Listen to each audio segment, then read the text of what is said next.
Hi everyone, this is Neha. Hope you guys are doing well. So in this video, I'm going to be talking about boundaries and how they stem from our childhood experiences and probably a way to kind of help get through this trauma. Now I said trauma, so hang on until I get to that point.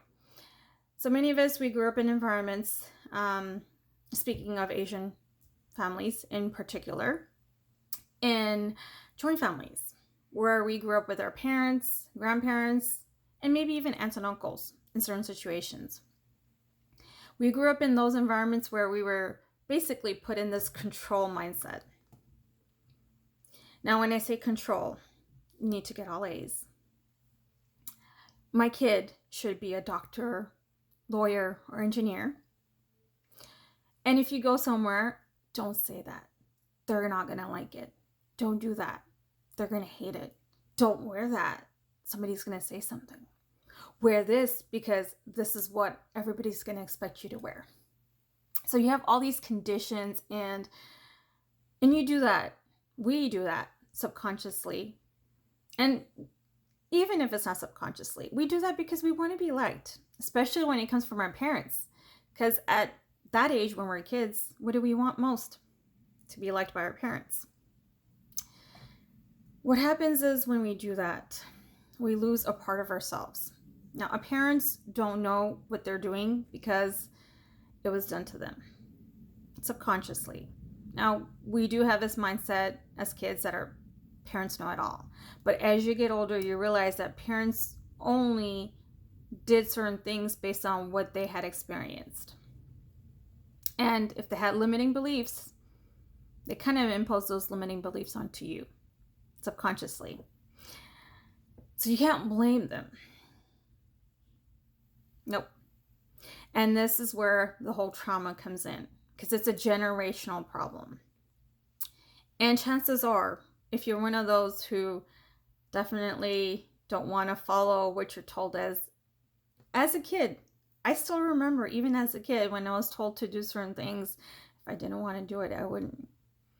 There was a time I actually remember wearing a skirt to some sort of a family outing.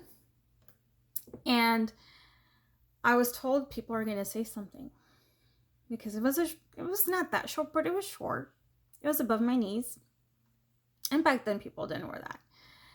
And then I was like, well, so what if people are going to say something? I already knew I didn't want to adjust because I wanted to be true to myself. And maybe because I was already more spiritually advanced, according to, many of the spiritual teachers out there. And I was constantly testing boundaries.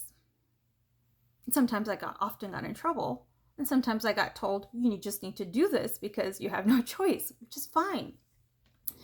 But the thing is, if you don't go through these emotions and don't heal from these kind of control issues and you don't get out of that same mindset, it will end up limiting you from being in your highest potential as you become an adult. So this is an example for me. As I felt as a kid, adjust with my parents in some cases, and I did. If I didn't do it, they wouldn't like me. So that kind of a relationship kind of transitioned to some of my close friends. So I wouldn't speak up, and especially with my Indian friends, because I felt that maybe they would judge me. Maybe they wouldn't invite me to that latest party. Maybe they would think I'm weird. And maybe they may not like me. All of it. And I did it. And I was kind of aware. I mean, as you get older, you do become aware of certain situations that repeat over and over again. And so I was observing that I was repeating the same patterns in certain situations. But I didn't connect the dots. And at the same time, like in my professional life, I was kind of struggling because I felt like I was at the same point and I needed something else that was more challenging and more fulfilling for me. That entrepreneur in me, the Guju minded, right? Because most Guju people are business owners. And so there was like, I want to do something else besides my 9-to-5 corporate job, but I don't know what.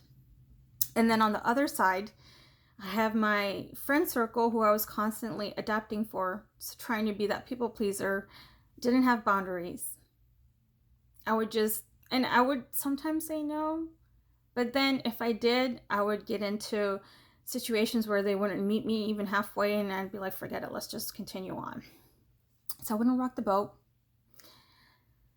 And everything changed when I started setting more boundaries, being more clear on where I wanted to be in those personal relationships. And I did see a shift in my professional life. Now I have still working towards my other half of the professional goals, but I was having some situations at my 9-to-5 job which just shifted completely.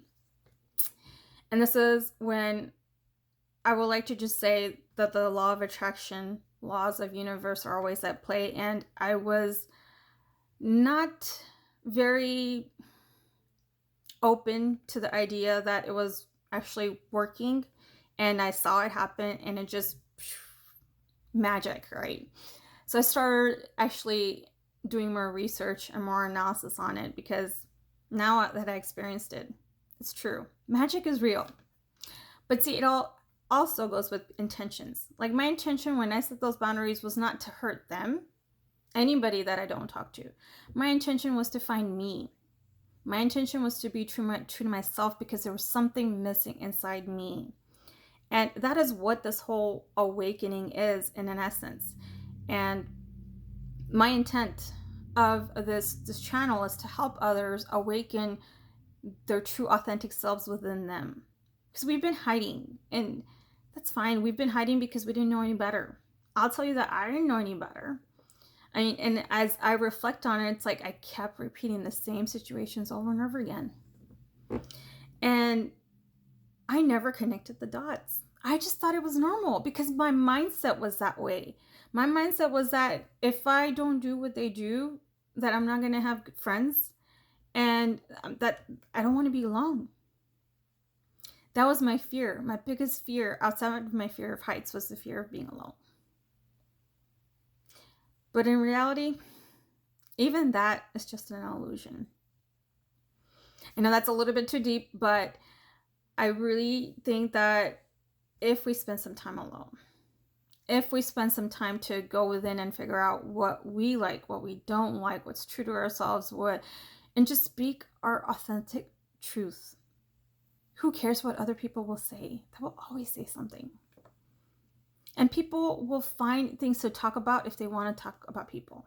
Even if you did good, even if you did bad, they're just going to look for an excuse. But great minds don't talk about people. Great minds, they talk about ideas. And I'm going to end it on that. If you're looking to find, ways to help yourself and, step outside of your comfort zone, change your mindset, feel free to message me, DM me in my email address saying help coaching services. I am looking forward to helping you guys and even getting to know you. And like this video if you haven't already, subscribe to my channel, and give me any comments. Thank you and have a great one. Bye.